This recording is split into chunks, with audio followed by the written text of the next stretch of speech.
Okay, നമ്മൾ Google analytics എന്ന് പറയുന്ന ഒരു ടൂളിനെ പറ്റിയാണ് നമ്മൾ ഇനി പഠിക്കാൻ പോണത്. ഐറൻ്റെ ബ്ലോഗിനകത്ത് തന്നെ നമുക്ക് ഗൂഗിൾ അനലിറ്റിക്സിൻ്റെ ട്രാക്കിംഗ് ആഡ് ചെയ്തുകൊണ്ട് നമുക്ക് പഠിക്കാം. ആദ്യം ഗൂഗിൾ അനലിറ്റിക്സിനെ പറ്റി ഒരു ഇൻട്രൊഡക്ഷൻ ഞാൻ പറയാം. നമ്മുടെ വെബ്സൈറ്റിലേക്ക് വരുന്ന ട്രാഫിക് ഡീറ്റെയിൽസ്, ട്രാഫിക് റിസോഴ്സുകൾ, ഏതൊക്കെ രീതിയിൽ വെബ്സൈറ്റിലേക്ക് ട്രാഫിക് വരുമോ, അല്ലെങ്കിൽ എവിടെ നിന്നൊക്കെയാണ് നമ്മുടെ വെബ്സൈറ്റിലേക്ക് ട്രാഫിക് വരുന്നത്, ഇങ്ങനെയുള്ള ഡീറ്റെയിൽസ് അറിയുക. വരുന്ന വിസിറ്റേഴ്സ് എത്ര സമയം സ്പെൻഡ് ചെയ്തു, ഏതൊക്കെ പേജിനകത്തോട്ട് പോയി, അവർ ഓർഗാനിക്കായിട്ടാണോ വിസിറ്റ് ചെയ്തത്, ഡയറക്റ്റായിട്ട് നമ്മളെ URL അടിച്ചാണോ നമ്മുടെ വെബ്സൈറ്റിലേക്ക് എത്തിയത്, ഓർഗാനിക്കായിട്ട് ഗൂഗിളിലോ യാഹൂലോ ബിങ്ങിലോ ഒക്കെ സെർച്ച് ചെയ്താണോ വന്നത്, ഇനി സെർച്ച് ചെയ്ത് വന്നതെങ്കിൽ അവർ ഏത് കീവേഡ് ഉപയോഗിച്ചാണ് നമ്മുടെ വെബ്സൈറ്റിലേക്ക് വന്നത്, അതുപോലെ തന്നെ അവർ സോഷ്യൽ മീഡിയ വഴിയാണോ നമ്മുടെ വെബ്സൈറ്റിലേക്ക് വന്നത്, അല്ലെങ്കിൽ ഏതെങ്കിലും വെബ്സൈറ്റിൽ നിന്ന് റഫറൽ ലിങ്ക് വഴിയാണോ, റഫറൽ ട്രാഫിക്കാണോ നമുക്ക് കിട്ടിയത്, അതുപോലെ തന്നെ നമ്മുടെ വെബ്സൈറ്റിലേക്ക് ഏതെങ്കിലും അഡ്വർടൈസ്മെൻറ്റ് വഴി, ഓൺലൈൻ ആഡ് വഴിയോ ഏതെങ്കിലും ആഡ് ക്ലിക്ക് ചെയ്താണോ യൂസർ നമ്മുടെ വെബ്സൈറ്റിലേക്ക് എത്തിയത്. ഈ വക കാര്യങ്ങളൊക്കെ നമ്മൾ അറിയാൻ വേണ്ടി കൂടി ഉപയോഗിക്കുന്ന റിസോഴ്സാണ് ഗൂഗിൾ അനലിറ്റിക്സ്. അപ്പോൾ ഗൂഗിൾ അനലിറ്റിക്സ് ആണ് നമ്മളിപ്പോൾ പഠിക്കാൻ പോണത്. ഇനി ഐറൻ ചെയ്യേണ്ടത്, നമ്മളെ ആ ബ്ലോഗറിലേക്ക് പോയിട്ട് വ്യൂ ബ്ലോഗ് എന്നുള്ളത് ക്ലിക്ക് ചെയ്യുക. ബ്ലോഗറിനകത്തോട്ട് പോയിട്ട് ലെഫ്റ്റ് സൈഡിൽ വ്യൂ ബ്ലോഗ് എന്നുള്ളത് ക്ലിക്ക് ചെയ്യുക. വ്യൂ ബ്ലോഗ് എന്നുള്ളത് ക്ലിക്ക് ചെയ്യുക. അപ്പോൾ നമ്മുടെ ബ്ലോഗ് ഓപ്പൺ ആകും. ഈ ബ്ലോഗിൻ്റെ ഗൂഗിൾ അനലിറ്റിക്സിൻ്റെ ട്രാക്കിംഗ് കോഡ് ഇൻസ്റ്റാൾ ചെയ്യാനാണ് നമ്മൾ പോകുന്നത്. അപ്പോൾ ഐറൻ ഈ ബ്ലോഗിൻ്റെ അഡ്രസ്സ് ഒന്ന് കോപ്പി ചെയ്തെടുക്കുക. URL അഡ്രസ്സ് ഒന്ന് കോപ്പി ചെയ്തെടുക്കുക. എല്ലാവരും ഇപ്പം പറയുന്ന സ്റ്റെപ്പുകളൊന്ന് കുറിച്ച് വയ്ക്കുകയോ, ലാപ്ടോപ്പ് ഉപയോഗിക്കുന്ന ആൾക്കാരാണെങ്കിൽ എൻ്റെ ഒപ്പം ചെയ്യുകയോ ചെയ്യുക. ഇത് ചെയ്യാൻ ബുദ്ധിമുട്ടോ ടെൻഷനോ പേടിയുള്ള ആൾക്കാർ ലാപ്ടോപ്പ് ഓണാക്കി വെച്ച് കഴിഞ്ഞാൽ ഐറൻ്റെ ബ്ലോഗ് ഗൂഗിൾ അനലിറ്റിക്സിൻ്റെ ട്രാക്കിംഗ് കോഡ് ആഡ് ചെയ്തതിന് ശേഷം വേണമെങ്കിൽ അവരുടെ ബ്ലോഗിലും നമുക്ക് ആഡ് ചെയ്യാം. അപ്പോൾ പുതിയ ടാബ് എടുക്കുക, കോപ്പി ചെയ്ത് URL കോപ്പി ചെയ്ത്. അപ്പോൾ നമ്മൾ ചെയ്ത പ്രോസസ്സ് ഇതാണ്. ഐറൻ്റെ ബ്ലോഗ് ഓപ്പൺ ആക്കി ബ്ലോഗിൻ്റെ അഡ്രസ്സ് കോപ്പി ചെയ്തെടുത്തു. പുതിയ ടാബ് എടുത്തിട്ട് google.com/analytics എന്ന് അടിക്കുക. google.com/analytics എന്ന് google.com/analytics ANALYTICS okay, analytics enter കൊടുക്കുക.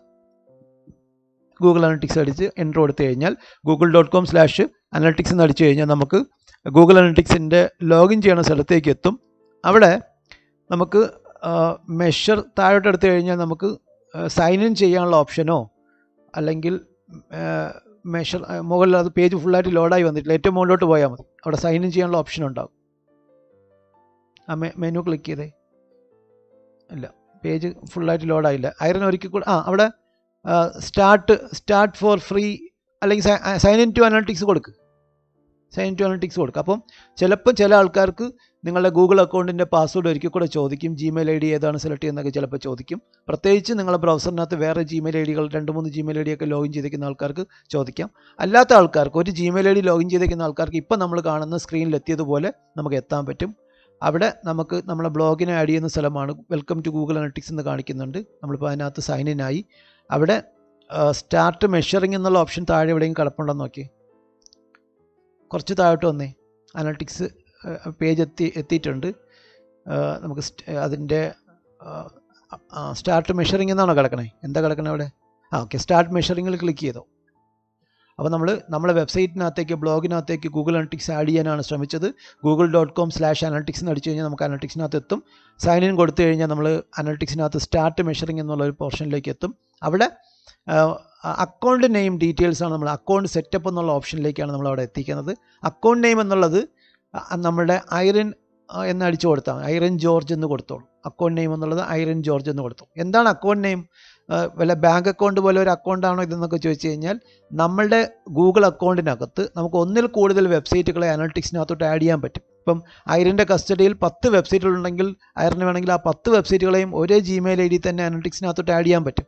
അപ്പോൾ 10 പ്രോജക്റ്റുകൾ ആഡ് ചെയ്തു, അല്ലെങ്കിൽ 10 വെബ്സൈറ്റുകൾ ആഡ് ചെയ്ത് കഴിഞ്ഞാൽ ഐറന് അതിനെ തിരിച്ചറിയണം. 10ൽ നിന്ന് ഒരെണ്ണത്തിൻ്റെ റിപ്പോർട്ട് എടുക്കണം, അല്ലെങ്കിൽ ഒരു പർട്ടിക്കുലർ സൈറ്റിൻ്റെ ഡീറ്റെയിൽസ് എടുക്കണം, എത്ര വിസിറ്റ് കിട്ടിയെന്ന് അറിയണം. ഇങ്ങനെയുള്ള സംഗതികളൊക്കെ ഉണ്ടെങ്കിൽ നമുക്ക് ഐഡൻറ്റിഫൈ ചെയ്യാൻ എളുപ്പത്തിനാണ് നമ്മൾ എന്ത് ചെയ്യുക, അക്കൗണ്ട് നെയിം കൊടുക്കുക. അപ്പം ഇപ്പോൾ ഇവിടെ നമ്മൾ കൊടുത്ത അക്കൗണ്ട് നെയിം ഐറൻ ജോർജ് എന്നാണ് കൊടുത്തത്. അപ്പം നിങ്ങൾക്കും അക്കൗണ്ട് നെയിം നിങ്ങളുടെ തന്നെ പേര് കൊടുക്കുക. അക്കൗണ്ട് നെയിം കൊടുത്തു കഴിഞ്ഞിട്ട് താഴോട്ട് വരിക. അപ്പോൾ ഇവിടെ ഗൂഗിൾ പ്രോഡക്റ്റ് സർവീസസ് ഒക്കെ ടിക്ക് ചെയ്യാനുള്ളൊരു ഓപ്ഷൻ ഉണ്ടാവും. ടിക്ക് കൊടുക്കുക, അതും ടിക്ക് കൊടുക്കുക. ഗൂഗിൾ പ്രോഡക്ട്സ് ആൻഡ് സർവീസ് എന്നുള്ളിടത്ത് ടിക്ക് കൊടുക്കുക. എന്നിട്ട് താഴെ വന്നിട്ട് നെക്സ്റ്റ് ബട്ടൺ ഉണ്ടാവും. അപ്പോൾ നമ്മൾ അക്കൗണ്ട് നെയിം കൊടുത്തു. നെക്സ്റ്റ് കൊടുക്കുമ്പോൾ നമുക്ക് പ്രോപ്പർട്ടി ആഡ് ചെയ്യാനുള്ള ഡീറ്റെയിൽസ് ആണ് കിട്ടുക. അവിടെ പ്രോപ്പർട്ടി നെയിം ചോദിക്കുന്നുണ്ടാവും. അവിടെ Irene George blog spot blog എന്ന് കൊടുക്കുക. ഐറൻ ജോർജ് പ്രോപ്പർട്ടി നെയിം എന്ന് കൊടുക്കുക. എന്താണ് ഈ പ്രോപ്പർട്ടി നെയിം? അക്കൗണ്ട് നെയിം നമ്മളൊരു പ്രോജക്റ്റിൻ്റെ നെയിം അല്ലെങ്കിൽ ഒരു വെബ്സൈറ്റിൻ്റെ നെയിം കൊടുത്തു, അല്ലെങ്കിൽ ഒരു കമ്പനിയുടെ നെയിം കൊടുക്കാം. ഈ കമ്പനിക്കകത്ത് തന്നെ ഒന്നിൽ കൂടുതൽ വെബ്സൈറ്റ് ഉണ്ടെന്ന് വെച്ചോ. ഉദാഹരണത്തിന് സോഫ്റ്റ്ലൂം എന്ന് പറയുന്ന ഒരു കമ്പനിയാണ് നമ്മൾ അക്കൗണ്ട് നെയിം കൊടുത്തത്. പക്ഷേ സോഫ്റ്റ്ലൂമിന് ഒന്നിൽ കൂടുതൽ വെബ്സൈറ്റുകളോ ബ്ലോഗുകളോ ഒക്കെ ഉണ്ടെങ്കിൽ നമുക്ക് ഓരോ വെബ്സൈറ്റിനെയും ഓരോ പ്രോപ്പർട്ടി ആയിട്ട് നമുക്ക് സെലക്ട് ചെയ്യാം. അപ്പോൾ അതിന് സെപ്പറേറ്റ് ട്രാക്കിംഗ് കോഡുകളുണ്ടാവും. അപ്പം അക്കൗണ്ട് നെയിം എന്ന് പറയുന്നത് നമ്മൾ ഗൂഗിളിനകത്ത് ഒരു ഗൂഗിൾ അക്കൗണ്ടിനകത്തോ അല്ലെങ്കിൽ ഒരു ജിമെയിൽ അക്കൗണ്ട് ഉപയോഗിക്കുന്ന ഗൂഗിൾ അനലിറ്റിക്സ് അക്കൗണ്ടിനകത്ത് നമുക്ക് ഒന്നിൽ കൂടുതൽ വെബ്സൈറ്റുകളെ അല്ലെങ്കിൽ ഒരുപാട് വെബ്സൈറ്റുകളെ ആഡ് ചെയ്യാം ഒരു അക്കൗണ്ടിനകത്ത് തന്നെ. ആ അക്കൗണ്ടിൽ നിന്ന് ഒരു പർട്ടിക്കുലർ പ്രോജക്റ്റിനെയോ ബ്രാൻഡിനെയോ സെലക്ട് ചെയ്യുന്നതിലേക്ക് വേണ്ടി ഐഡൻറ്റിഫൈ ചെയ്യാനായിട്ട് എളുപ്പത്തിനാണ് നമ്മൾ അക്കൗണ്ട് നെയിം കൊടുക്കുന്നത്. ജസ്റ്റ് ആൻ ഐഡൻറ്റിഫിക്കേഷൻ പർപ്പസ് അല്ലെങ്കിൽ സെലക്ഷൻ പർപ്പസ്. അപ്പം നമുക്കറിയാം, നമ്മുടെ ക്ലാസ്സിനകത്ത് കുറേ ആൾക്കാരുണ്ടെങ്കിൽ അതിനകത്ത് നിന്ന് ഐറൻ ജോർജ് എന്ന് പറഞ്ഞു കഴിഞ്ഞാൽ ഐറൻ ജോർജ് തന്നെ കൈവർത്തും അല്ലെങ്കിൽ എഴുന്നേറ്റ് നിൽക്കും. അത് അദ്ദേഹത്തിൻ്റെ ഐഡൻറ്റിറ്റിയാണ്. അതേപോലെ നമ്മളൊരു ലിസ്റ്റ് ഓഫ് ബ്ലോഗുകളിൽ നിന്നോ ലിസ്റ്റ് ഓഫ് വെബ്സൈറ്റുകളിൽ നിന്നോ ഒരു പർട്ടിക്കുലർ സൈറ്റിനെ പ്രോജക്റ്റിനെ മാത്രം ഐഡൻറ്റിഫൈ ചെയ്യാൻ എളുപ്പത്തിനാണ് നമ്മൾ അക്കൗണ്ട് നെയിം കൊടുക്കുക.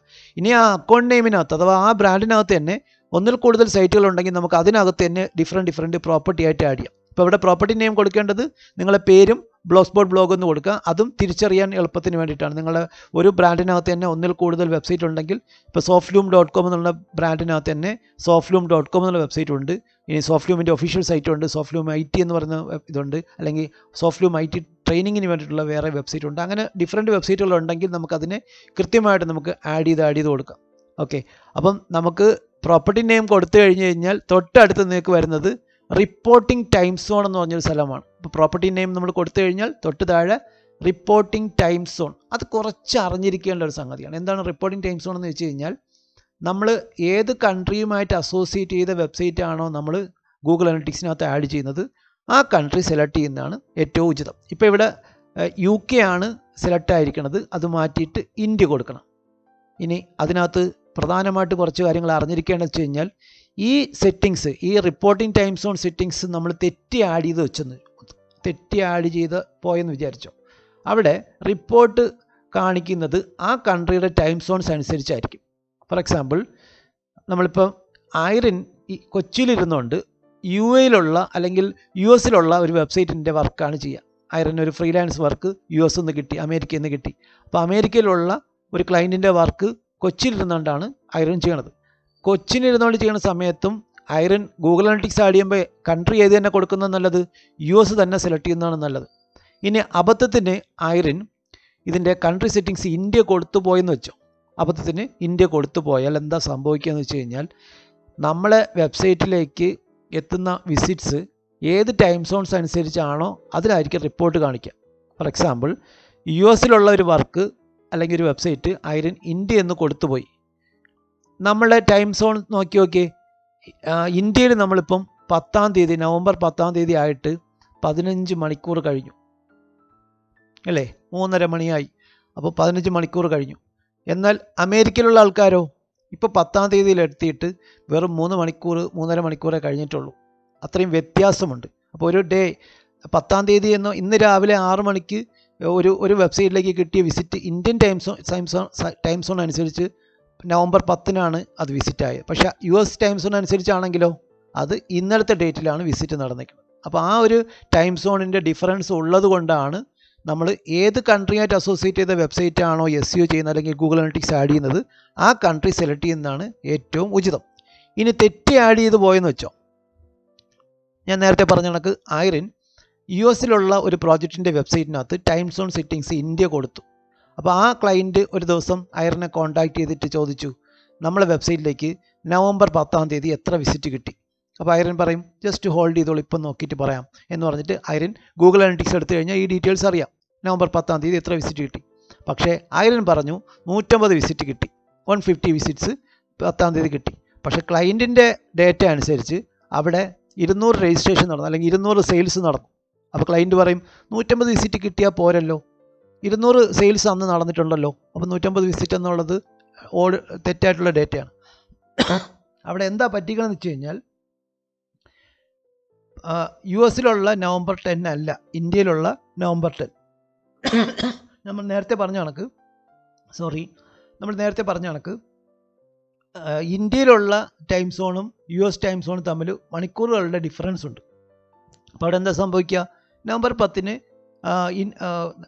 US 200 വിസിറ്റ് ആ വെബ്സൈറ്റിന് കിട്ടി, 200 സെയിൽസ് നടന്നെങ്കിലും ഐറൻ്റെ സെറ്റിങ്സ് അനുസരിച്ച് ഇന്ത്യൻ സെറ്റിങ്സ് ആണ് കിടക്കുക, ടൈം സോൺ സെറ്റിങ്സാണ് കിടക്കണേ. അപ്പം ഉറപ്പായിട്ടും ഡേറ്റ തെറ്റായിട്ട് വരത്തുള്ളൂ. ഇന്ത്യൻ ടൈം സോൺസ് അനുസരിച്ച് നവംബർ 10 എന്ന് പറയുന്നത് ഇന്ന് 3 മണിക്ക് അല്ലെങ്കിൽ 3 മണിക്കൂർ ഇപ്പോൾ ഇതുവരെ ആയിട്ടുള്ളൂ. അപ്പോൾ ഈ 3 മണിക്കൂറിനുള്ളിൽ കിട്ടിക്കുന്ന വിസിറ്റ് മാത്രമേ അമേരിക്കയുടെ ടൈം സോൺ അനുസരിച്ച് 10-ാം തീയതിയുള്ള വിസിറ്റ് ആയിട്ടുള്ളൂ. എന്നാൽ ഇന്ത്യയെ സംബന്ധിച്ചോളം ഇന്ന് രാവിലെ 12 മണി മുതൽ അല്ലെങ്കിൽ ഇന്നലെ രാത്രി 12 മണി മുതൽ കിട്ടിക്കുന്ന വിസിറ്റ് എല്ലാം ഇന്ത്യൻ ടൈം സോണിനെ സംബന്ധിച്ച് 10-ാം തീയതിയുള്ള വിസിറ്റാണ്. അതാണ് വ്യത്യാസം. എല്ലാവർക്കും ക്ലിയർ ആയോ എന്ന് അറിയത്തില്ല. അപ്പോൾ റിപ്പോർട്ടിംഗ് ടൈം സോൺ അടിക്കുമ്പം സിമ്പിളായിട്ട് ഏത് കൺട്രിയുമായിട്ട് അസോസിയേറ്റ് ചെയ്ത വെബ്സൈറ്റ് ആണോ ആ കൺട്രി സെലക്ട് ചെയ്യുന്നതാണ് ഉചിതം. അല്ലാത്ത മുറയ്ക്ക് കമ്മ്യൂണിക്കേഷൻ പ്രോബ്ലംസ്, ഇഷ്യൂസൊക്കെ ഉണ്ടാകും. ഇപ്പം നേരത്തെ പറഞ്ഞതുപോലെ ക്ലയൻറ്റ് അമേരിക്കയിൽ നിന്ന് വിളിച്ച് ചോദിച്ചു എത്ര വിസിറ്റ് കിട്ടി, അപ്പോൾ നമ്മൾ 150 വിസിറ്റ് കിട്ടിയെന്ന് പറഞ്ഞു. പക്ഷേ അവരുടെ കണക്കനുസരിച്ച് 200 സെയിൽസ് നടന്ന സ്ഥിതിക്ക് അവിടെ 200-ലധികം വിസിറ്റ് കിട്ടിയിട്ടുണ്ടാകണം. അപ്പം നമ്മൾ ഡേറ്റ തെറ്റായിട്ട് പറയുന്നെന്നോ നമുക്കതിനെക്കുറിച്ച് അറിവില്ല എന്നോ നമ്മൾ കള്ളം പറയുന്നെന്നോ അങ്ങനെയുള്ള കമ്മ്യൂണിക്കേഷൻ പ്രോബ്ലംസ്, ഗ്യാപ്പൊക്കെ വരാം. അത് വിശ്വാസ്യതയെ ബാധിക്കാം. എപ്പോഴും ഏതൊരു ബിസിനസ്സിനും വിശ്വാസ്യത എന്ന് പറയുന്നത് വളരെ ഇമ്പോർട്ടൻ്റ് ആയിട്ടുള്ള ഒരു സംഗതിയാണ്. ഓക്കെ, അപ്പം റിപ്പോർട്ടിംഗ് ടൈം സോണൊക്കെ ആഡ് ചെയ്യുന്നത് വഴി തെറ്റൊക്കെ പറ്റിപ്പോകാം. അതുകൊണ്ടാണ് അത് കുറച്ചുകൂടെ ശ്രദ്ധിക്കണം എന്ന് പറഞ്ഞു. ഇനി റിപ്പോർട്ടിംഗ് ടൈം സോണിൻ്റെ തൊട്ട് താഴെ നമുക്ക് കറൻസി ആഡ് ചെയ്യാനുള്ള സ്ഥലമുണ്ട്. ശരിക്കും കറൻസി ആഡ് ചെയ്യുക. കറൻസി ഇപ്പം ബ്രിട്ടീഷ് പൗണ്ടാണ്, GBP ആണ് കിടക്കുക. അത് മാറ്റിയിട്ട് INR ആക്കുക. ഐറിൻ കൺട്രിയുടെ തൊട്ട് താഴെയുള്ള സെറ്റിങ്സ് സെലക്ട് ചെയ്തിട്ട് കൺട്രി INR ആക്കി. ഐറിൻ കേൾക്കുന്നുണ്ടോ? ഹലോ, ഞാൻ പറയുന്നത് കേൾക്കാമോ? Hannah? Okay, Irene please select that. Okay ആ ചേഞ്ച് ചെയ്യുന്നു. ഓക്കെ, ബ്രിട്ടീഷ് പൗണ്ട് മാറ്റിയിട്ട് അത് INR ആക്കണം. ഓക്കെ, അത് ഇവിടെ വിസിബിൾ ആയിട്ടില്ല. എന്തായാലും നെറ്റിൻ്റെ എന്തെങ്കിലും ഇഷ്യൂ ആയിരിക്കും. അപ്പം കറൻസി INR ആക്കി സെലക്ട് ചെയ്യുക, ഇന്ത്യൻ കറൻസി ആക്കുക. എന്നിട്ട് അവിടെ തന്നെ നെക്സ്റ്റ് കൊടുക്കുക, നെക്സ്റ്റ് ഓപ്ഷൻ കൊടുക്കുക. എല്ലാവർക്കും സ്ക്രീനിൽ കാണിക്കുന്നുണ്ടോ? ഐറൻ ചേഞ്ച് ചെയ്തത് കാണിക്കുന്നുണ്ടോ? എൻ്റെ സ്ക്രീനിനകത്ത് ചേഞ്ച് വന്നിട്ടില്ല, അതാ പ്രശ്നം. വന്നിട്ടില്ല അല്ലേ? അത് അപ്പോൾ എനിക്ക് തോന്നുന്നു ചെറിയ എന്തോ ഒരു നെറ്റിൻ്റെ ഇഷ്യൂ എന്തോ ഉണ്ടെന്ന് തോന്നുന്നു. സ്ക്രീൻ കറക്റ്റായിട്ട് കുഴപ്പമില്ല. ഇപ്പോൾ ഐറൻ എന്തായി? നെക്സ്റ്റ് കൊടുത്തോ ഐറൻ?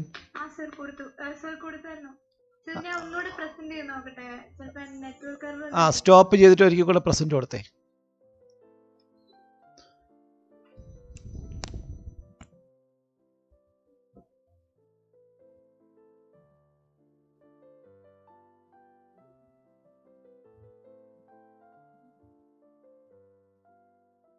ഓക്കെ, അപ്പോൾ നമ്മൾ ഇപ്പോൾ കാണാമല്ലോ എല്ലാവർക്കും. നെക്സ്റ്റ് കൊടുത്തു കഴിയുമ്പോഴത്തേക്കും നമുക്ക് അവിടെ കിട്ടിക്കുന്ന ഓപ്ഷൻസ് നോക്കിയേ. ഇൻഡസ്ട്രി സെലക്ട് ചെയ്യാനുള്ള ഓപ്ഷൻ കിട്ടി. എന്താണ് നമ്മളെ ബ്ലോഗ് അല്ലെങ്കിൽ വെബ്സൈറ്റ് എന്തുമായിട്ട് ബന്ധപ്പെട്ട കാറ്റഗറിയാണ്, ബിസിനസ് കാറ്റഗറി ആണോ അത് സെലക്ട് ചെയ്യാനുള്ള ഓപ്ഷനാണ് നമുക്ക് ആദ്യം കിട്ടിയത്. അപ്പോൾ ഇൻഡസ്ട്രി കാറ്റഗറിയോടെ നമ്മൾ എന്ത് സെലക്ട് ചെയ്യണമെന്ന് വെച്ച് കഴിഞ്ഞാൽ, നിങ്ങൾ നോക്കിയേ, നിങ്ങളൊരു ബ്യൂട്ടി പാർലറിൻ്റെ വർക്കാണ് നമ്മൾ ചെയ്യുന്നതെങ്കിൽ അല്ലെങ്കിൽ ഒരു ബ്യൂട്ടി പാർലറിൻ്റെ വെബ്സൈറ്റിൻ്റെ SEO ആണ് ചെയ്യുന്നതെങ്കിൽ അവിടെ ബ്യൂട്ടി ആൻഡ് ഫിറ്റ്നസ് എന്നുള്ള ഓപ്ഷൻ ഉണ്ടാകും. സെലക്ട് വേണമെന്നുള്ളത് ക്ലിക്ക് ചെയ്തേ ഐറിൻ. അപ്പോൾ അവിടെ പലതരത്തിലുള്ള കാറ്റഗറി കാണാൻ പറ്റും. അപ്പോൾ ഇൻഡസ്ട്രി കാറ്റഗറി എന്താണെന്ന് അത് ക്ലിക്ക് ചെയ്താൽ തന്നെ നിങ്ങൾക്ക് അറിയാൻ പറ്റും. കണ്ടോ, ആ എൻ്റർടൈൻമെൻറ്റ് റിലേറ്റഡ് ആയിട്ടുള്ളൊരു വെബ്സൈറ്റ് ആണെങ്കിൽ നമുക്ക് ആർട്സ് ആൻഡ് എൻ്റർടൈൻമെൻറ്റ് ഉണ്ട്. ഒരു വണ്ടികളെ പറ്റിയൊക്കെ ഉള്ളതാണെന്നുണ്ടെങ്കിൽ ഓട്ടോ ആൻഡ് വെഹിക്കിൾസ് ഉണ്ട്. ഞാൻ നേരത്തെ പറഞ്ഞ കണക്ക് ഒരു ബ്യൂട്ടി പാർലറിൻ്റെതോ ഒരു ഫിറ്റ്നസ് സെൻറ്റർ ജിമ്മിൻ്റെ ഒക്കെ ആണെങ്കിൽ ബ്യൂട്ടി ആൻഡ് ഫിറ്റ്നസ് എന്നുള്ള ഓപ്ഷൻ അവൈലബിൾ ആണ്. ബുക്ക്, ലിറ്ററേച്ചർ എന്നുള്ള കാറ്റഗറി അവൈലബിൾ ആണ്. ബിസിനസ്, ഇൻഡസ്ട്രിയൽ, അങ്ങനെ പല കാറ്റഗറീസിലുള്ള സംഗതിയുണ്ട്. ഇപ്പോൾ ഇവിടെ നമ്മൾ സെലക്ട് ചെയ്യേണ്ടത്, ഇതൊരു ബ്ലോഗ് ആയതുകൊണ്ട് റെഫറൻസ് എന്നുള്ള ഓപ്ഷൻ താഴെ ഉണ്ടാകും. റെഫറൻസ് എന്നുള്ള ഓപ്ഷൻ സെലക്ട് ചെയ്താൽ മതി. താഴോട്ട് വരുമ്പോഴത്തേക്ക് റെഫറൻസ് എന്നുള്ളൊരു ഓപ്ഷൻ ഉണ്ടാകും, അത് സെലക്ട് ചെയ്താൽ മതി. ബ്ലോഗ് ആയതുകൊണ്ട് റെഫറൻസ് ഓപ്ഷൻ സെലക്ട് ചെയ്യുക. അപ്പോൾ നമുക്ക് ആ കാറ്റഗറി സെലക്ട് ചെയ്യുന്നതിനെ പറ്റിയുള്ളൊരു ക്ലാരിറ്റി ഉണ്ടാവുമല്ലോ. ഒരു ഹോസ്പിറ്റലാണെങ്കിൽ ഹെൽത്ത് ആൻഡ് വെൽനെസ് എന്നോ അങ്ങനെ എന്തെങ്കിലും കാറ്റഗറി ഉണ്ടാകും. അപ്പോൾ നമ്മൾ ഏത് വെബ്സൈറ്റിനെയാണോ SEO ചെയ്യുന്നത് അല്ലെങ്കിൽ അനലിറ്റിക്സ് ആഡ് ചെയ്യുന്നത്, ആ വെബ്സൈറ്റ് ഏത് കാറ്റഗറി, ബിസിനസ് കാറ്റഗറി വരുന്ന, റിയൽ എസ്റ്റേറ്റ് ആണോ, ഹെൽത്ത് ആൻഡ് വെൽനെസ് ആണോ, ബ്യൂട്ടി ആൻഡ് ഫിറ്റ്നസ് ആണോ, എന്താണ് ആ ടോപ്പിക്ക്, അതുമായിട്ട് ബന്ധപ്പെട്ട കാറ്റഗറി, ഏറ്റവും റിലേറ്റഡ് ആയിട്ടുള്ള കാറ്റഗറി സെലക്ട് ചെയ്യുക. ഇവിടെ നമ്മൾ ബ്ലോഗ് ആയതുകൊണ്ട് റെഫറൻസ് എന്നുള്ള ഓപ്ഷനാണ് തൽക്കാലം ചൂസ് ചെയ്തിരിക്കുന്നത്. Next business size. എന്താ വെച്ച് കഴിഞ്ഞാൽ നമ്മൾ ആഡ് ചെയ്യുന്ന വെബ്സൈറ്റുമായിട്ട് ബന്ധപ്പെട്ട് എത്ര ആൾക്കാരുണ്ട് അല്ലെങ്കിൽ എത്ര ജോലിക്കാരുണ്ട് എന്നൊക്കെ ഉള്ളതാണ്. ഇപ്പോൾ ഇവിടെ സ്മോൾ എന്നുള്ള 1 to 10 എന്നുള്ള ഓപ്ഷൻ ചൂസ് ചെയ്താൽ മതി. അപ്പോൾ നമുക്കറിയാമല്ലോ നമ്മൾ ആഡ് ചെയ്യുന്നത് ഒരു ഹോസ്പിറ്റലിൻ്റെ വെബ്സൈറ്റ് ആണെന്ന് വെച്ചാൽ ഒരു ചെറിയ ഹോസ്പിറ്റലാണ്, ഒരു 10 സ്റ്റാഫിന് താഴെ ഉള്ളെങ്കിൽ ഈ ആദ്യത്തെ ഓപ്ഷൻ ചൂസ് ചെയ്ത പോലെ ചൂസ് ചെയ്യാം. നമുക്ക് 11-ലധികം അല്ലെങ്കിൽ 100ഓളം ആൾക്കാർ, 100 വരെ ഒരു 75 ആൾക്കാരൊക്കെ വർക്ക് ചെയ്യുന്ന ഒരു കമ്പനിയുടെ ആണെന്നുണ്ടെങ്കിൽ മീഡിയം എന്നുള്ള ഓപ്ഷൻ ചൂസ് ചെയ്യാം. ലാർജ് ആണ് അഥവാ 100-ൽ അധികമൊക്കെ ഉള്ളതാണെങ്കിൽ ലാർജ്, വെരി ലാർജ് ആണെങ്കിൽ അങ്ങനെയുള്ള ഓപ്ഷൻ ചൂസ് ചെയ്യാം. അപ്പം നമ്മളുടെ വെബ്സൈറ്റുമായിട്ട് അസോസിയേറ്റ് ചെയ്ത കമ്പനിയിൽ എത്ര ആൾക്കാർ വർക്ക് ചെയ്യുന്നു എന്നുള്ള കണക്കനുസരിച്ച് നമുക്കവിടെ അത് ചൂസ് ചെയ്യാം. ഇനി അടുത്ത ഓപ്ഷനിലേക്ക് പോട്ടെ. ഇതിപ്പോൾ നമ്മളെ ബ്ലോഗ് ആയതുകൊണ്ട് 1 to 10 എന്നുള്ള ഓപ്ഷനാണ് ചൂസ് ചെയ്തേക്കുന്നത്. അപ്പോൾ ഇനി താഴെ നോക്കിയേ, അവിടെ താഴെ കുറേ ഓപ്ഷൻസ് കാണിക്കുന്നുണ്ട്. നിങ്ങൾ എന്താണ് ഗൂഗിൾ അനലിറ്റിക്സ് ഉപയോഗിക്കുന്നത് വഴി അല്ലെങ്കിൽ ഗൂഗിൾ അനലിറ്റിക്സ് ഉപയോഗപ്പെടുത്തുന്ന വഴി എന്തൊക്കെയാണ് നിങ്ങൾക്ക് വേണ്ടിയത് എന്നുള്ളതാണ് ആ ലിസ്റ്റിനകത്തുള്ളത്. അതിനകത്ത് ഏറ്റവും താഴെ അതർ എന്നുള്ള ഓപ്ഷനുണ്ട്. അതും അതിൻ്റെ തൊട്ട് മുമ്പത്തെ മെഷർ ആപ്പ് ഇൻസ്റ്റാൾസ് എന്ന് പറയുന്ന സംഗതിയും പോയിട്ട് ബാക്കി എല്ലാത്തിനും ടിക്ക് കൊടുത്തോളൂ. മുകളിൽ നിന്ന് ടിക്ക് കൊടുത്ത് വന്നോ, ഏറ്റവും താഴെയുള്ള അതർ ടിക്ക് ചെയ്യേണ്ട, അതിന് മുമ്പേ മെഷർ ആപ്പ് ഇൻസ്റ്റാൾ എന്നുള്ള ഒരു ഓപ്ഷൻ ഉണ്ട്, അത് മാത്രം ടിക്ക് ചെയ്യേണ്ട, അതും അതറും ടിക്ക് ചെയ്യേണ്ട, ബാക്കിയെല്ലാം ടിക്ക് കൊടുത്തോളൂ. Okay, great. അപ്പോൾ നമ്മൾ അത് കഴിഞ്ഞിട്ട് ഏറ്റവും താഴെ വന്നിട്ട് നെക്സ്റ്റ് കൊടുക്കാം. ക്രിയേറ്റ് കൊടുക്കുക. ക്രിയേറ്റ് കൊടുക്കുമ്പോഴത്തേക്ക് നമ്മൾ അനലിറ്റിക്സിൻ്റെ ടേം ആൻഡ് കണ്ടീഷൻ എഗ്രിമെൻറ്റ് കാണിക്കുന്ന ഒരു സ്ഥലം എത്തുണ്ടാവും. ടേം ഓഫ് സർവീസ് എഗ്രിമെൻ്റ് എന്നുള്ള കാണിക്കുന്നുണ്ടാവും. അവിടെയും കൺട്രി സെലക്ട് ചെയ്യേണ്ട ഓപ്ഷനുണ്ട്. എന്താ സംഭവിച്ചു കഴിഞ്ഞാൽ നമ്മൾ ഏത് കൺട്രിയായിട്ട് അസോസിയേറ്റ് ചെയ്ത വെബ്സൈറ്റ് ആണോ അനലിറ്റിക്സ് ആഡ് ചെയ്യുന്നത് ആ കൺട്രി അവിടെ സെലക്ട് ചെയ്യുക. എന്താ ഇതിൻ്റെ ഒരു സംഗതി എന്ന് വെച്ച് കഴിഞ്ഞാൽ ടേം ആൻഡ് കണ്ടീഷൻസ് ഗൂഗിൾ പല കൺട്രികൾക്ക് വേണ്ടിയിട്ട് സെപ്പറേറ്റ് ആയിട്ട് എഴുതി ഉണ്ടാക്കിയിട്ടുണ്ട്. നേരത്തെ ഇവർക്ക് കോമൺ ആയിട്ടുള്ള ഒരു ടേം ആൻഡ് കണ്ടീഷൻ എഗ്രിമെൻ്റ് ആണ് ഉണ്ടായിരുന്നത് പണ്ട്. അതൊരു 2013 ആയപ്പോഴത്തേക്ക് അവരെന്താക്കിയെന്ന് വെച്ച് കഴിഞ്ഞാൽ ഓരോ കൺട്രിക്ക് വേണ്ടിയിട്ട് separate term and condition agreement പ്രത്യേകം ഉണ്ടാക്കാൻ അവർ ശ്രമിച്ചു അല്ലെങ്കിൽ നടത്തി. എന്താ അതിനകത്തുള്ള സംഗതി എന്ന് വെച്ച് കഴിഞ്ഞാൽ പണ്ട് ഇവർക്ക് US ജൂറിസ്ഡിക്ഷൻ അനുസരിച്ചുള്ള ഒരു ടേം ആൻഡ് കണ്ടീഷൻ എഗ്രിമെൻ്റ് ആണ് ഉണ്ടായിരുന്നത് എല്ലാ പ്രോഡക്റ്റുകൾക്കും വേണ്ടി. അപ്പോൾ ആ പ്രോഡക്റ്റുകൾക്ക് അവരുടെ പ്രോഡക്റ്റുകൾ എന്നിപ്പോൾ ഗൂഗിൾ ആഡ്വേർഡ്സ്, ഗൂഗിൾ ആഡ്സെൻസ് അങ്ങനെയുള്ള സംഗതിയായിട്ടൊക്കെ ബന്ധപ്പെട്ട് നമ്മൾ ഓരോ സൈനപ്പ് ചെയ്യുമ്പോഴും എഗ്രിമെൻറ്റ് സൈൻ ചെയ്യും. നമ്മൾ ഐ എഗ്രി എന്ന് പറഞ്ഞ ടിക്ക് ചെയ്ത് കൊടുക്കും, എന്നിട്ട് അക്സെപ്റ്റ് ചെയ്യും. അങ്ങനെ അക്സെപ്റ്റ് ചെയ്തിട്ടായിരിക്കും അവൻ അതിനകത്തേക്ക് പാർട്ടിസിപ്പേറ്റ് ചെയ്യാം. പക്ഷേ നേരത്തെ ഉണ്ടായിരുന്ന ഇവരുടെ സകല സർവീസ് എഗ്രിമെൻറ്റ് കണ്ടീഷൻസും US-ലുള്ള നിയമത്തിനനുസരിച്ചുള്ളതായിരുന്നു, US ജൂറിസ്ഡിക്ഷൻ അനുസരിച്ചുള്ളതായിരുന്നു. പിന്നെ എന്താ പറ്റിയെന്ന് വെച്ച് കഴിഞ്ഞാൽ ഇന്ത്യയിലുള്ള ചില കമ്പനിയുമായിട്ട് ഇവർക്ക് കേസായി, കോടതിയിൽ കേസായപ്പം ഇന്ത്യയിലുള്ള കുഞ്ഞു കമ്പനികൾ പോലും ഗൂഗിളിൻ്റെ നിയമയുദ്ധത്തിൽ അല്ലെങ്കിൽ കോടതിയിൽ തോൽപ്പിച്ചു. ഇന്ത്യയിലുള്ള ചെറിയ കമ്പനികളായിട്ടൊക്കെ ഗൂഗിളിന് കേസ് വന്നപ്പോൾ, പ്രശ്നങ്ങൾ വന്നപ്പോൾ അവരെഴുതിക്കുന്ന ടേം ആൻഡ് കണ്ടീഷനൊക്കെ എന്തായിരുന്നു, US-ലെ നിയമവുമായിട്ട് ബന്ധപ്പെട്ടതായിരുന്നു. അത് എവിടെ വില പോകത്തില്ല, ഇന്ത്യയിലുള്ള സുപ്രീം കോടതിയിലൊക്കെ വാദിക്കുമ്പോഴത്തേക്ക് അത് വില പോകത്തില്ല. ഇന്ത്യയിലുള്ള ഭരണഘടനയാണ് നമ്മൾ ഫോളോ ചെയ്യുന്നത്. US ജൂറിസ്ഡിക്ഷൻ അനുസരിച്ചായിരുന്നു ഇവരുടെ നേരത്തെ ഉണ്ടായിരുന്ന ടേം ആൻഡ് കണ്ടീഷൻ എഗ്രിമെൻ്റ് ഒക്കെ. അത് അവരങ്ങനെ നിലനിർത്തി പോന്നപ്പം ചില ചെറിയ കമ്പനികൾ, ഉദാഹരണത്തിന് Shaadi.com പോലെയുള്ള കുഞ്ഞു കമ്പനികളുമായിട്ട് വരെ ഗൂഗിൾ തോൽക്കുകയുണ്ടായി. അങ്ങനെ ഇഷ്യൂസ് ഒരുപാട് വന്നപ്പോൾ ഗൂഗിൾ എന്ത് ചെയ്തു, ഓരോ കൺട്രീസിനും വേണ്ടിയിട്ട് സെപ്പറേറ്റ് ടേം ആൻഡ് കണ്ടീഷൻ ഉണ്ടാക്കി. അപ്പോൾ ഇപ്പോൾ ഇവിടെ ഏത് കൺട്രിയാണ് നമ്മൾ സെലക്ട് ചെയ്തേക്കുന്നത് അതിനനുസരിച്ചുള്ള എഗ്രിമെൻ്റ് ആയിരിക്കും താഴെ കിടക്കണം. ഇപ്പോൾ ഇവിടെ UK ആണ് ഡിഫോൾട്ടായിട്ട് ഐറിൻ്റെ ബ്ലോഗിനകത്ത് കാണിക്കുന്നത്. അവിടെ ഇതിൻ്റെ എനിക്ക് തോന്നുന്നു ഈ കമ്പ്യൂട്ടർ ഇൻസ്റ്റാൾ ചെയ്ത സമയത്തോ അല്ലെങ്കിൽ ഗൂഗിൾ അക്കൗണ്ട് സെലക്ട് ചെയ്ത സമയത്തോ UK ഏതോ കൺട്രി സെറ്റിങ്സ് കിടക്കുന്നുണ്ടാണ് UK എല്ലായിടത്തും കാണിക്കുന്നത്. ഇപ്പോൾ ഇവിടെ നമ്മൾ എന്ത് ചെയ്യണം, UK മാറ്റിയിട്ട് ഇന്ത്യ ആക്കി കൊടുക്കുമ്പോൾ നമ്മൾ ടേം ആൻഡ് കണ്ടീഷൻ എഗ്രിമെൻ്റ് അവിടെ ചേഞ്ച് ആകും. എങ്ങനെ ചേഞ്ച് ആകും, ഇന്ത്യയുമായിട്ട് ബന്ധപ്പെട്ട രീതിയിലുള്ള എഗ്രിമെൻറ്റിൻ്റെ കണ്ടൻറ്റായി മാറും. ഇന്ത്യ എന്ന് അടിച്ചു കഴിഞ്ഞാൽ അവിടെ ടൈപ്പ് ചെയ്താൽ മതി, IND എന്നടിക്കുമ്പോൾ തന്നെ ഇന്ത്യ കാണിക്കും, സെലക്ട് ചെയ്ത് കൊടുക്കുക. അപ്പോൾ നമ്മൾ ഗൂഗിൾ അനലിറ്റിക്സ് ഉപയോഗിക്കുമ്പം ഏത് കൺട്രിയുമായിട്ട് ബന്ധപ്പെട്ട പ്രോജക്റ്റാണോ നമ്മൾ ഗൂഗിൾ അനലിറ്റിക്സ് ആഡ് ചെയ്യുന്നത് ആ കൺട്രിയാണ് ഇവിടെ സെലക്ട് ചെയ്യേണ്ടത്.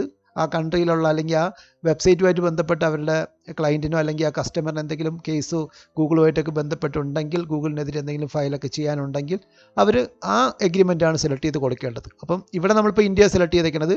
ഇനി അവിടെ താഴെ ഐ എഗ്രി എന്നുള്ളൊരു ഓപ്ഷൻ ഉണ്ടാകും, അത് ടിക്ക് ചെയ്ത് കൊടുക്കുക. ഡ്രാഗ് ചെയ്ത് താഴോട്ട് വരുമ്പോഴത്തേക്ക് വീണ്ടും ഒരു എഗ്രി കൊടുക്കാനുള്ള സ്ഥലം ഉണ്ടാകും. അവിടെ എഗ്രി ടിക്ക് കൊടുക്കുക, ഐ എഗ്രി എന്നുള്ളത് ക്ലിക്ക് ചെയ്യുക, ഐ അക്സെപ്റ്റ് എന്നുള്ളത് ക്ലിക്ക് ചെയ്യുക. അപ്പോൾ അത്രയും കൊടുത്തു കഴിയുമ്പോഴത്തേക്ക് നമ്മൾ എന്താ ഇന്ത്യൻ കൺട്രി സെറ്റിങ്സ് അനുസരിച്ചുള്ള അവരുടെ ടേം ആൻഡ് കണ്ടീഷൻ എഗ്രി ചെയ്ത് കഴിഞ്ഞു. ഇനി അവിടെ പെർഫോമൻസ് അങ്ങനെയൊക്കെയുള്ള 2-3 കാണുക, ആ ടിക്കൊക്കെ അവിടെയൊക്കെ ടിക്ക് കൊടുക്കുക. ഏതൊക്കെ രീതിയിലുള്ള ഇമെയിൽ കമ്മ്യൂണിക്കേഷൻ വേണം എന്നുള്ളതാണ്, അതൊക്കെ ടിക്ക് കൊടുക്കുക. എന്നിട്ട് സേവ് കൊടുക്കുക. സേവ് കൊടുക്കുമ്പം നമ്മൾക്ക് സ്ട്രീം ക്രിയേറ്റ് ചെയ്യാനുള്ള ഓപ്ഷനിലേക്ക് എത്തും. ഇവിടെയാണ് നമ്മൾ സ്ട്രീം ക്രിയേറ്റ് ചെയ്യുക. അപ്പോൾ നമുക്ക് 3 ഓപ്ഷൻസ് അവിടെ തരുന്നുണ്ട്. വെബ്സൈറ്റിലേക്കുള്ള ഓപ്ഷൻ, ആൻഡ്രോയിഡ് ആപ്പിലേക്കുള്ള ഓപ്ഷൻ, iOS ആപ്പിലേക്കുള്ള ഓപ്ഷൻ. അപ്പോൾ നമുക്ക് മനസ്സിലാക്കേണ്ടത് ഒരു ബ്ലോഗോ വെബ്സൈറ്റോ മാത്രമല്ല ഗൂഗിൾ അനലിറ്റിക്സ് ഉപയോഗിച്ച് നമുക്ക് അതിൻ്റെ വിസിറ്റും യൂസേഴ്സ് ഇൻട്രാക്ഷനും ഒക്കെ ട്രാക്ക് ചെയ്യാൻ പറ്റുന്നത്. എന്തിൻ്റെ ഡീറ്റെയിൽസും ട്രാക്ക് ചെയ്യാൻ പറ്റും. നമ്മൾ ഉപയോഗിക്കുന്ന ആൻഡ്രോയിഡ് ആപ്പോ അല്ലെങ്കിൽ iOS ആപ്പിൻ്റെ കൂടെ ഗൂഗിൾ അനലിറ്റിക്സ് വഴി നമുക്ക് ട്രാക്ക് ചെയ്യാൻ പറ്റും. അതിനകത്ത് വരുന്ന വിസിറ്റ്, ഇൻസ്റ്റാളേഷൻ കാര്യങ്ങളൊക്കെ നമുക്ക് ട്രാക്ക് ചെയ്യാൻ പറ്റും. അപ്പോൾ ഇവിടെ നമുക്ക് വേണ്ടത് ഏതാ? ബ്ലോഗിലേക്കുള്ളതാണ്. അതുകൊണ്ട് നമുക്ക് വെബ്സൈറ്റാണ് സെലക്ട് ചെയ്യേണ്ടത്. വെബ് എന്നുള്ളത് സെലക്ട് ചെയ്യാം. വെബ് സെലക്ട് ചെയ്ത് കഴിയുമ്പോൾ നമുക്ക് വെബ്സൈറ്റ് അഡ്രസ്സ് കാണിക്കുന്ന ഒരു സ്ഥലത്തെത്തും. അവിടെ അതിന് നേരത്തെ കോപ്പി ചെയ്ത് വെച്ചിരിക്കുന്ന ബ്ലോഗിൻ്റെ അഡ്രസ്സ് പേസ്റ്റ് ചെയ്യുക. വെബ്സൈറ്റിൻ്റെ URL കാണിക്കുന്നിടത്ത് അഡ്രസ്സ് പേസ്റ്റ് ചെയ്യുക. എന്നിട്ട് ആദ്യം തുടക്കത്തിൽ അവിടെ ആൾറെഡി HTTPS ഉണ്ട്.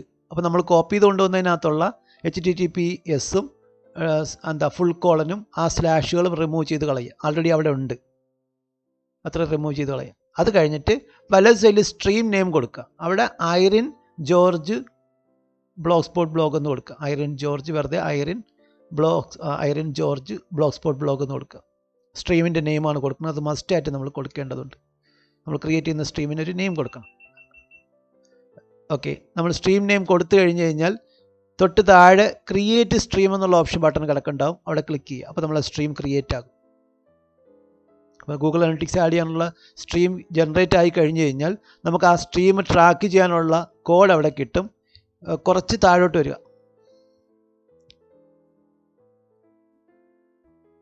താഴോട്ട് വരുമ്പോഴത്തേക്ക് ഗ്ലോബൽ സൈറ്റ് ടാഗ് എന്ന് കാണിക്കുന്ന സ്ഥലമുണ്ട്. ടാഗിങ് ഇൻസ്ട്രക്ഷൻ്റെ തൊട്ട് താഴെ ഗ്ലോബൽ സൈറ്റ് ടാഗ് എന്ന് കിടക്കുന്നുണ്ടാവും. ഗ്ലോബൽ സൈറ്റ് ടാഗ് അതൊരു ജാവാസ്ക്രിപ്റ്റ് ഫയലാണ്. അത് ക്ലിക്ക് ചെയ്യുക. ഗ്ലോബൽ സൈറ്റ് ടാഗ് എന്ന് പറഞ്ഞ സ്ഥലത്ത് ക്ലിക്ക് ചെയ്യുക. ക്ലിക്ക് ചെയ്യുമ്പം നമുക്കവിടെ നമ്മളെ വെബ്സൈറ്റിലേക്ക് ആഡ് ചെയ്യാനുള്ള ഗ്ലോബൽ സൈറ്റ് ടാഗ് അഥവാ ട്രാക്കിംഗ് കോഡ് നമുക്ക് കിട്ടും. ആ ട്രാക്കിംഗ് കോഡിൻ്റെ റൈറ്റ് സൈഡിൽ കോപ്പി ചെയ്യാനുള്ള ഓപ്ഷൻ ഉണ്ടാകും. അത് ക്ലിക്ക് ചെയ്യുക, കോപ്പി ചെയ്തെടുക്കുക. അപ്പോൾ നമ്മൾ ഗൂഗിൾ അനലിറ്റിക്സിനകത്തേക്ക് ട്രാക്കിംഗ് കോഡ് ഇൻസ്റ്റാൾ ചെയ്യണ ഇൻസ്ട്രക്ഷനാണ് ഇപ്പോൾ കണ്ടുകൊണ്ടിരിക്കുന്നത്. ട്രാക്കിംഗ് കോഡ് കോപ്പി ചെയ്ത് എടുത്തു കഴിഞ്ഞാൽ നേരെ ബ്ലോഗറിലേക്ക് പോവുക. അങ്ങറ്റത്തുള്ള ടാബ് ബ്ലോഗർ. ബ്ലോഗറിലേക്ക് എത്തിക്കഴിഞ്ഞ് കഴിഞ്ഞാൽ അവിടെ തീം എന്നുള്ള ഓപ്ഷൻ ഉണ്ടാകും. അപ്പോൾ ആ തീം സെലക്ട് ചെയ്യുക. തീം സെലക്ട് ചെയ്ത് കഴിയുമ്പോഴത്തേക്ക് ഞാൻ പറഞ്ഞിട്ട് ക്ലിക്ക് ചെയ്യാവൂ. കസ്റ്റമൈസ് എന്നുള്ള ഓപ്ഷൻ്റെ തൊട്ടടുത്തായിട്ട് ഒരു ആരോ ഉണ്ട്. കസ്റ്റമൈസ് എന്ന് പറഞ്ഞതിൻ്റെ വലത് സൈഡിലായിട്ട് ഒരു ആരോ ഉണ്ട്. അവിടെ ക്ലിക്ക് ചെയ്യുക. ആരോയിൽ ക്ലിക്ക് ചെയ്ത് കഴിഞ്ഞാൽ നിങ്ങൾക്ക് എഡിറ്റ് HTML എന്നുള്ള ഓപ്ഷൻ കിട്ടും. കണ്ടോ, എഡിറ്റ് HTML എന്നുള്ള ഓപ്ഷൻ ഏറ്റവും താഴെ കിട്ടും. അവിടെ ക്ലിക്ക് ചെയ്യുക. എഡിറ്റ് HTML ക്ലിക്ക് ചെയ്ത് കഴിയുമ്പോൾ നമ്മളെ ബ്ലോഗ് ഒരു HTML എഡിറ്ററിനകത്ത് ഓപ്പണായി വരും. നമ്മുടെ ബ്ലോഗിനകത്തുള്ള HTML സെറ്റിങ്സും കാര്യങ്ങളൊക്കെ കാണിക്കുന്ന ഒരു പോർഷൻ ഓപ്പണായി വരും. അവിടെ ഒരു 4 ലൈനൊക്കെ കഴിഞ്ഞ് കഴിഞ്ഞാൽ നിങ്ങൾക്ക് 4-5 ലൈൻ കഴിയുമ്പോഴത്തേക്ക് നിങ്ങളുടെ ഹെഡ് സെഷൻ തുടങ്ങണം കാണാൻ പറ്റും. ഹെഡ് ടാഗ് കാണാൻ പറ്റും. ഹെഡ് എന്ന് പറയുന്നൊരു സെക്ഷൻ കാണാൻ പറ്റും. അത് കഴിഞ്ഞിട്ട് ഒരു 3-4 ലൈൻ കഴിഞ്ഞിട്ട് കണ്ടോ 8th ലൈനിൽ ഒരു സ്പേസ് കിടക്കുന്നുണ്ടോ?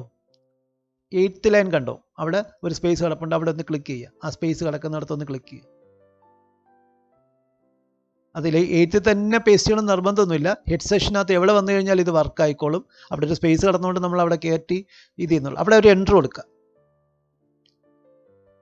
ഒരു പ്രാവശ്യം എൻറ്റർ ബട്ടൺ ക്ലിക്ക് ചെയ്തേ ഐറിൻ.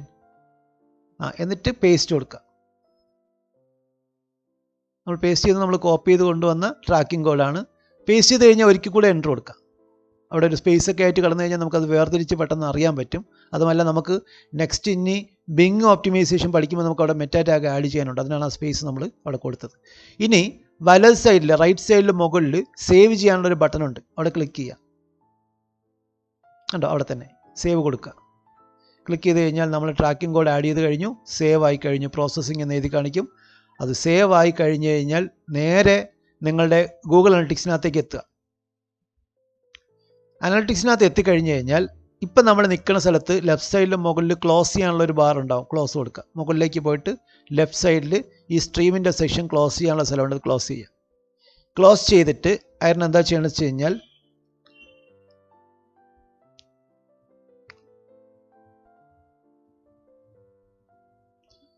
ക്ലോസ് ചെയ്തിട്ട് അനലിറ്റിക്സിൻ്റെ ഹോം സെക്ഷനിലേക്ക് പോവാം.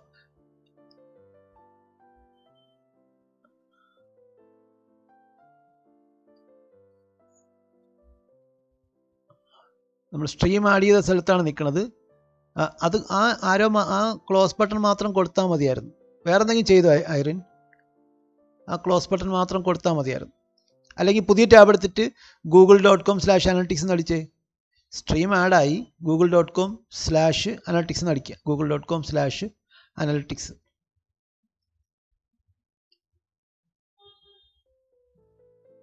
അവിടെ ക്ലോസ് ചെയ്ത സമയത്ത് വേറെന്തോ പറ്റി. ഓക്കെ, ഒരിക്കൽ കൂടെ അനലിറ്റിക്സ് എന്നുള്ളത് ക്ലിക്ക് ചെയ്ത് ഇത് താഴെ പോയിട്ട് സൈൻ ഇൻ കൊടുത്തേ.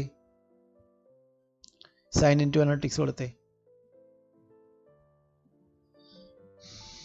അപ്പോൾ നമ്മൾ ട്രാക്കിംഗ് കോഡ് ആഡ് ചെയ്ത് നമ്മളെ പ്രോപ്പർട്ടിയുടെ സെക്ഷനിലെത്തി.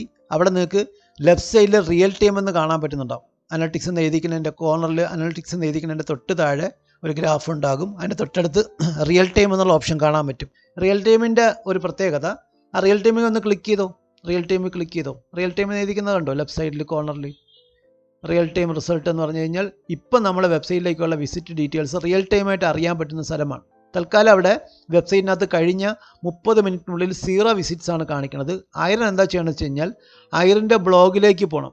ബ്ലോഗിലേക്ക് പോയിട്ട് ഒന്ന് റീലോഡ് ചെയ്യണം. ഐറിൻ്റെ ബ്ലോഗ് എന്ന് പറയുന്നത് ലെഫ്റ്റ് സൈഡിൽ രണ്ടാമത്തെ ടാബ്. അതല്ലാതെ ബ്ലോഗറാണ് തൊട്ടടുത്ത ടാബ്. ഓക്കെ, അവിടെ ഒന്ന് റീലോഡ് ചെയ്തിട്ട് ആ URL കോപ്പി ചെയ്ത് ഒന്ന് റീലോഡ് ചെയ്യുക. എന്നിട്ട് URL കോപ്പി ചെയ്യുക. റീലോഡ് ചെയ്തിട്ട് URL കോപ്പി ചെയ്തിട്ട് നമ്മളെ ഈ ഗൂഗിൾ മീറ്റിൻ്റെ ചാറ്റിനകത്തൊന്ന് പേസ്റ്റ് ചെയ്യുക. അപ്പോൾ നമ്മൾ 1-2 പേര് അതിനെ ഓപ്പൺ ആക്കാം. ചാറ്റിനകത്തൊന്ന് ഇട്ടേ. ചാറ്റിനകത്ത് പേസ്റ്റ് ചെയ്തിട്ട് ഐറിൻ ഗൂഗിൾ അനലിറ്റിക്സിനകത്തോട്ട് പോവാം. അപ്പം ഇപ്പം ഞാനൊക്കെ ഇവിടെ ഓപ്പൺ ആക്കാം. കുറച്ച് പേര് ഇതിനകത്ത് ഓപ്പൺ ആക്കി കഴിയുമ്പോഴത്തേക്ക് ഓക്കെ. ഇനി ഐറിൻ എന്താ ചെയ്യണമെന്ന് വെച്ച് കഴിഞ്ഞാൽ ആ ഗൂഗിൾ അനലിറ്റിക്സിനകത്തോട്ട് വയ്ക്കും. നമ്മളൊക്കെ ഇവിടെ ഓപ്പൺ ആക്കാം. ഓക്കെ, ഞാനിപ്പോൾ ഇവിടെ ക്ലിക്ക് ചെയ്ത് ഓപ്പൺ ആക്കിയിട്ടുണ്ട്. ഇനി ഐറിൻ്റെ ഗൂഗിൾ അനലിറ്റിക്സിനകത്തോട്ട് പോകും. ഇപ്പോൾ അവിടെ 0 വിസിറ്റാണ് കാണിക്കുന്നത്. ലാസ്റ്റ് 30 മിനിറ്റ്സിനുള്ളിൽ 0 വിസിറ്റ്സ് ആണ് കാണിക്കുന്നത്. ഇപ്പോൾ ഈ ക്ലാസ്സിൽ അറ്റൻഡ് ചെയ്യണം ഞാൻ, അല്ലെങ്കിൽ ഇപ്പോൾ ക്ലാസ് എടുത്തുകൊണ്ടിരിക്കണം ഞാൻ, ഇതിനകത്ത് ക്ലിക്ക് ചെയ്ത് ഇവിടെ ഐറിൻ്റെ ബ്ലോഗ് ഓപ്പൺ ആക്കിയിട്ടുണ്ട്. ഇപ്പോൾ അവിടെ വിസിറ്റ്സിൻ്റെ എണ്ണം മാറുന്ന കാണാൻ പറ്റും. ഹോൾഡ് ചെയ്തോ, വെയിറ്റ് ചെയ്താൽ മതി. കണ്ടോ, ഇപ്പോൾ റിയൽ ടൈം വിസിറ്റാണ് നമ്മൾ എടുത്തു വെച്ചിരിക്കുന്നത്. റിയൽ ടൈം ട്രാക്കിംഗ് ആണ് നടത്തി. അപ്പോൾ കണ്ടോ 3 വിസിറ്റായി, ഇപ്പോൾ 4 വിസിറ്റായി. ആൾക്കാർ എവിടെ നിന്നൊക്കെയാണ് വിസിറ്റ് ചെയ്യുന്നത് നമുക്ക് ആ മാപ്പിനകത്ത് നോക്കിക്കഴിഞ്ഞാൽ അറിയാൻ പറ്റും.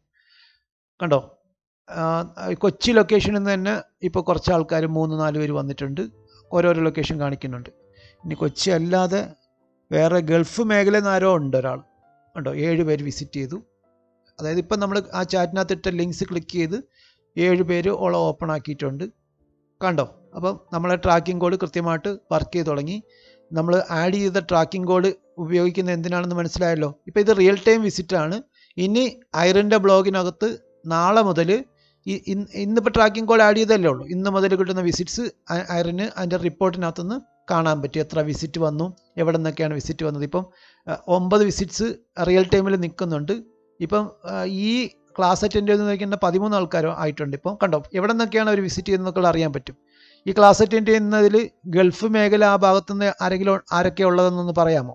ആരൊക്കെ ഉള്ളത്? കണ്ടോ, ഗൾഫിൽ നിന്ന് വിസിറ്റ് കിട്ടിക്കുന്നതായിട്ട് കാണിക്കുന്നുണ്ട്.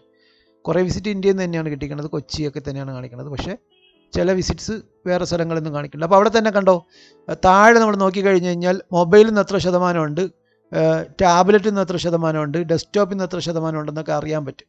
അപ്പോൾ കണ്ടോ 57 മൊത്തം 18 വിസിറ്റ് വന്നിട്ടുണ്ട്. അതിൽ 57% വിസിറ്റും ഡെസ്ക്ടോപ്പിൽ നിന്നാണ്. അഥവാ ഡെസ്ക്ടോപ്പ് എന്ന് പറയുമ്പോൾ ലാപ്ടോപ്പ് അതിനകത്ത് വരും.